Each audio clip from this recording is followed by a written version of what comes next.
What's your favorite scary movie? Horror Daddies.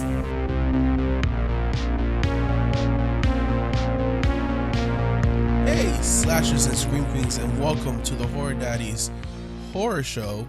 The Horror Quickies. The Horror Quickies on YouTube. YouTube exclusive, guys. Yes, YouTube exclusive for here on out while we talk about Chucky Show Season 2. First episode of Chucky Season 2. Girl, this came in hard. It was good. It was so good. So good. It felt very... there was homages to like a lot of things. I feel like right a off lot the of bat, like Easter eggs, and I caught a few, and I was like so proud of myself. And it was just so good. We're following our characters again. We pick up where we left off from season 1 with Andy, and like it's literally the ending. We get to see the conclusion of his, because he kind of just disappears. That's it. Yeah, which is the truck. He's driving the truck. The Chuckies start escaping. He ends up killing Tiffany. Yeah, and the truck like shoots her head off, which is, I was like, damn, we just got her back. We literally just got her, and Andy's like, nah, fam. Made me kind of dislike Andy a little bit. And we have a big of a comedic moment with 3 Chuckies, because one of them is bald and he doesn't have a knife, and it's really funny. Yeah, they're like, oh, like girls love bald guys, and they're kind of laughing at him. Yeah, but this one really has a really cool like horror like shot when everyone's like, all the toys wake up and they're opening that is fucking creepy. It like freaked me out a little bit. Yeah, and they basically start climbing all over the truck. Andy, and the reason is because they don't know it's Andy. Like they don't know it's him. But they have they're like, he looks familiar, but we don't know. Yeah, because we've known that they don't have the same memory, so it's like they're starting from like a baby pretty much. Yeah, but I guess something triggers that they can have maybe their memories. But Andy the truck ends up going over a cliff, which is very poetic, over a cross, but we don't know what and who or how many Chuckies have survived. Yeah, they say it just you see the busted out truck, and that's it, and explodes. So we don't know what Andy's up is alive or not. We don't see a body. We don't see a body though. So in horror movie rules, he's still alive. Don't see the body, he might be still alive. This opening was great. It was action packed. I loved it so much. Then we cut and we see Jake and Devin again. Jake looks like he's been not adopted, but he's with a foster family who also has another foster child, little kid, Gary. He's cool. I like Gary. He says holy a lot. Which we're gonna find out because they're saying goodbye. Devin and Jake are saying goodbye because they're gonna be long distance, 2 hours away, which I get it. For a 15-year-old, that's a long distance relationship. Yeah, and gas prices be up, girl. So. Yeah, and they also don't drive, so like I get it. But they like keep it low key. It's like saying bye to a friend. Yeah, but then it's like they had this moment. This song was playing in the background, very beautiful. Devin runs out on the street and goes, Jake, and Jake gets out the car, and they have this beautiful moment where they make out, and I'm just like, I wish I had this when I was 15, because I didn't have this shit. And then they say to each other, I love you. Yeah, and the foster parents, we don't really get to meet them, but they look back kind of weirded out, and then the kid says, holy secret identity. And the parents are like, oh, hell no. Yeah, they seem kind of iffy about it.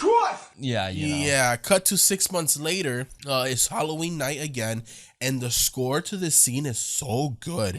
It feels very Halloween, but mixed with the Child's Play 2 theme. Because you get like the piano. It sounds like that, yeah. But it's like it has its own mix to it. Yeah, like kind of like the Child's Play 2 with the toy kind of. Yeah, like a toyish feel, almost like the theme song of the actual show.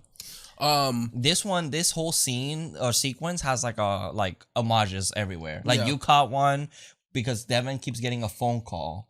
Yeah, when the trick or treater comes to the door, it's from behind, so it looks like Chucky's head. But when Jake opens the door, it's just a kid dressed as a clown. Of course, Jake has PTSD and almost hit this kid. I would have drop kicked that kid. Shit, hell no. But then Jake goes inside and they're FaceTiming with Devin, but he's getting a phone call from like an unknown number with it felt very Scream. Yeah, super Scream related, asking about somebody. So it goes, is Tamara home? And I was like, that sounds very familiar. So you know me, I was like, I think that's from The Strangers, and it has to be an homage to The Strangers Pray at Night, where it is a score in The Strangers Pray at Night, and it's also the girl when she knocks on the door asks, "Is Tamara home?" That's what she asked, and we had to confirm it. We're like, pause it. Real I was quick. like, hold on, that sounds very familiar, and it's from The Strangers, which I thought was very cool. And then also with the whole phone call and anonymously, and it's like it felt very Scream. Even the voice kind of like it's. It's revealed that it's Chucky on the phone, but he's changing his voice as much as possible, and he kind of gave me like Chucky trying to do an impersonation of Ghostface. Yeah, of Ghostface. Yeah. I was gonna say Ed Jackson. I forgot his name. So then Devin's very upset because Jake was supposed to see him. Jake didn't go see him because now Jake is very attached to his little foster brother. Yeah. And the parents are not, they seem that they're religious maybe, so they're not letting Jake and Devin really see each other. So it seems like he's celebrating Halloween for the first time with Gary. Yeah. Cut to them, they're on FaceTime. They do get a third FaceTime call from this unknown caller. When he's going to knock on someone's door, when they open the door, it's Caroline, Lexi's sister.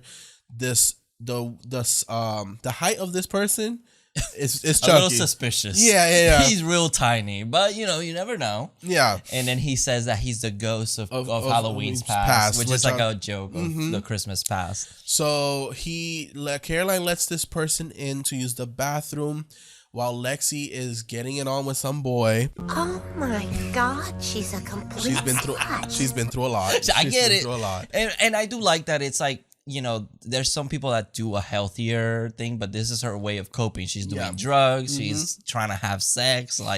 She's just what? And 15? this boy is like the opposite of how she is now. So it's really funny to see. And then she reads the messages from Jake. Devin sends the police over to her place, and she asks the cops to stay with her because she gets the message that Chucky's in the house. Cut to the next day, they're at therapy. Yep. Michelle, Caroline, and Lexi. Caroline is expressing like, oh, what about Chucky? Yeah. And like, oh, he has secrets all the time, and he told me what to do and whatever. And the therapist's solution was like, here's another creepy ass doll. So yeah, that she ends up giving her the bride doll from the original Bride of Chucky, but like with the black hair and everything, which I thought was very cool. It looks fucking great. We haven't seen her that way since the Bride. Also, this scene is very Child's Play 2 to me, where Andy was getting somewhat therapy. Yeah. But they basically sent his mom to the loony bin, and then Andy got sent to like a foster home. Yeah, and it's like it's the whole thing where it's like they're not believing them. Yeah. Because it's like, oh, they're just have an unhealthy mental illness. Yeah. Doll, we don't know yet if it's alive or not, which is really interesting in this season, because right now that's a secret. So yeah, she ends up getting the doll. They're at home. Lexi's telling her, don't trust this doll. Whatever you do. Lexi beats the fuck out of this doll, which is really funny. Hey, bitch. What's up, bitch? Suck my dick, bitch. Yep. Yeah, I love mentally unstable Lexi is my favorite. Because in the last season, she was fucking shit up. Oh, and the mom's doing an interview because she's trying to run for a government again. Or she's trying to run for mayor because her husband died. Yeah, and it doesn't go well because they trigger Caroline with the Chucky thing again. And then we find out that Junior is being blamed for all the murders. Yes. So sorry. So the reason Caroline says it's Chucky, but they're basically trying to implement in her mind that Junior did it all and not Chucky. And it's like, Junior would never, Lexi wouldn't bring another boy like Junior back. And it's pretty much, they're just blaming him for everything. Yep. So Lexi ends up tying the doll to the chair. Which I'm like, that shit would have gone. I guess they've already done the trash can, so that wouldn't work. So then Jake and Devin sneak into her house. They go check on Caroline, and the doll's no longer in the chair. It's with Caroline in bed. And this is where we don't know if the doll moved or Caroline did it. Or the doll told Caroline to, untie her. Yeah, because then it's shown that she's holding a knife to it. Yeah, because Lexi also gave us this knife. A big ass knife. Yeah. Shit. Very Halloween. So we don't know. That's the question that this one leaves us. Is this fucking doll alive? Yeah. Oh, and I love this here because the boy because she's like, did you do research on the doll? And the boy's like, yeah, this is the same doll that was used in Bride of Chucky. Which I was like, okay. This is all metaverse. Yeah, they're bringing it back. That's what I love about Dom Mancini, though. It's like, he is like, hey, I made that and I'm not going to rewrite it into like it's not meta anymore. Like no, he's going full meta. I love that in this it's like it was a movie, which it makes me think if it was the movie that was made when they were making Seed of Chucky, they were trying to make Chucky go psycho, but I wonder if they actually did end up making movies. Yeah, I mean, Bride of Chucky's one of them, and I want to see like if they actually have the movies. Like I like to see like someone watching them would be really cool. That would be awesome. Next morning, Caroline's having breakfast with the doll next to her. Lexi's a little iffy about it. The boys are upstairs. Then Lexi goes to the bathroom. She doesn't tell the boys what she's doing, but she's gonna go snort some pills. Yeah, she grabs like I think the mom's anti-anxiety medication, something like that.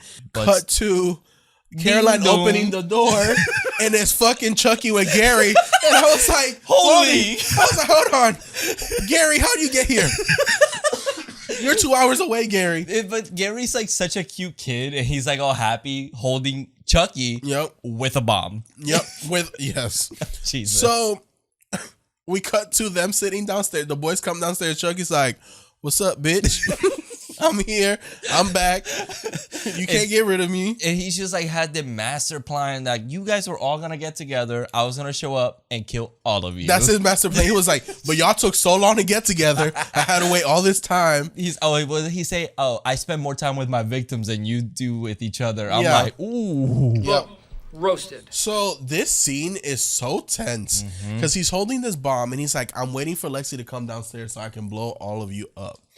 And let me not forget to tell y'all, Devin has a taser but they don't know taser about from it. the last season, right? I think it's the same one, yeah. That hopefully works. So as this scene is happening, super tense, he's waiting. Chucky's sitting on the couch and his legs are dangling. He's like tapping his legs like he's waiting. And he goes, "Holy shit, what the fuck?" She do it, yeah. So as Lexi's coming down, she sees him. She runs back up. Devin tases Chucky. Flies. Gary grabs the bomb, and I was like, Jonathan, I think they end up here because this kid is about to die. I was like, there's no way. They're going to really kill Gary. Gary's running, trying to save the day because he thinks he's Robin, because earlier he was dressed like Robin with Jake. Boy. Yeah. And he stumbles upon the bride doll. Just sitting on the kitchen table. And he's staring at her, and I thought she was going to come to life or wink at him or something. Yep. Kind of giving us like, oh, she's alive, but they're not going to know yet. But then Chucky comes out of nowhere behind him, jumps on him, and hits the button and blows up. I was like, they killed the child. First episode. Whoa. I was like, this fucking season's going to be bomb as hell. Yeah. No pun intended. It was incredible. Like, I was like, we sat there for a minute, like a good minute. Like, holy shit. This was so good. So we cut to them at the therapist's office getting a lecture, and they decide to send them to this school. Well, they were going to send them to jail, but then the therapist was like, actually, let's send them to this school. I know this school. The name is something Burlington. It looks like a Catholic school. I love that store. You get some nice clothing in Burlington. And sorry y'all about my voice. I got kind of sick over the weekend. So they send them there. We come to find out that that's the same school that I almost said Dom Mancini, that Charles Lee Ray was at when he was a teenager back in the first season when we saw the flashbacks. So now they're at this school. And as soon as they get there and they go inside, a delivery truck shows up with a box. And we're like, oh, Chucky does not fucking give up. Yo, in this universe, anytime you see a UPS truck, they gotta be careful. Not even that. You see a box, a certain size box, don't open it. Just leave it be. Fucking throw it out. But this was such a fucking great first episode. And I'm so excited to see what's coming. I cannot wait. But I want to talk about real quick that I feel like this season, and let me say this nicely, because I know there's a lot of fans of Child's Play 3. This season feels like he's remaking Child's Play 3 but with time, because Child's Play 3 was very rushed from Child's Play 2, and it to me is not my most favorite Child's Play movie. Yeah, and I think that's a common consensus where it's like, and I feel like he's low key remaking Child's Play 3, but with the continuation of this timeline, which and the coincidence is that these kids now are being sent to a school where Andy was sent to a military school, but they're being sent to a Catholic school, and Chucky's there. Yeah, that makes a lot of sense. And I'm super excited to see what's going to go down. It especially now that the homosexual storyline, like it's actually being told and everything. So it's like we get to see it in a perspective which is also like, you know, the Catholic Church and everything against all their beliefs. Yeah, Devin and Jake are gonna have a great time. They're gonna have a hard time. Yeah. So I feel like it's not only gonna be like slasher horror. Yeah. It's also gonna be like maybe like psychological queer horror. Yeah, queer horror. I should say. I'm an ally. Sorry, he's trying, y'all. I'm trying. But yeah, I feel like we're getting kind of a bit of like a Child's, kind of like an homage to Child's Play 3 at the school setting. And now that you put it that way, that totally makes sense. And it's like, I'm glad he's doing that. Yeah, and I'm just so excited. I can't wait to see other characters come back, like, you know, like Linda. I'm still hoping Kyle comes in. Yeah. So. And I know the trailer showed a little bit, and then there's a scene where like there's a forest with like heads, Chucky heads. I think that's Andy. It might be. So, I think he might survive. You know, but we don't know. We don't know. Don always has secrets. It's actually Kyle. And always has he always has like plot twists. Yeah, I can't wait. This actually made me excited. I know this episode was so good. I want to rewatch it. Well, I will be later. And I can't wait to see more. I'm so excited, y'all. But thank you so much for listening. Yeah. Just make sure to hit that subscribe button. Make sure to hit that like button, and make sure you share it with your friends and family. Tell them how much you love us. Tag especially me. Yeah. Tell them how much I love him. Yeah. And this franchise and Jennifer Tilly. Yeah, and if you guys want to listen to our podcast, we do upload those on Tuesdays. Yeah. And we also have the audio platform, so you can find us on Horror Daddies pretty much anywhere. Yep. So check us out. Yeah. Oh, and today, as we're recording this, it's our 2-year anniversary officially. Our first episode was officially released October 6th. So here we are celebrating also our 2-year anniversary. 2 year and with Chucky. With Chucky. The best horror icon. Hello. Love him. So yeah, guys, thank you so much for listening. And remember. Wait, what was the song? The name of the song? I don't remember the name of the song. God loves you. God loves you. I'll be back. Daddies. Heidi ho. Mwah.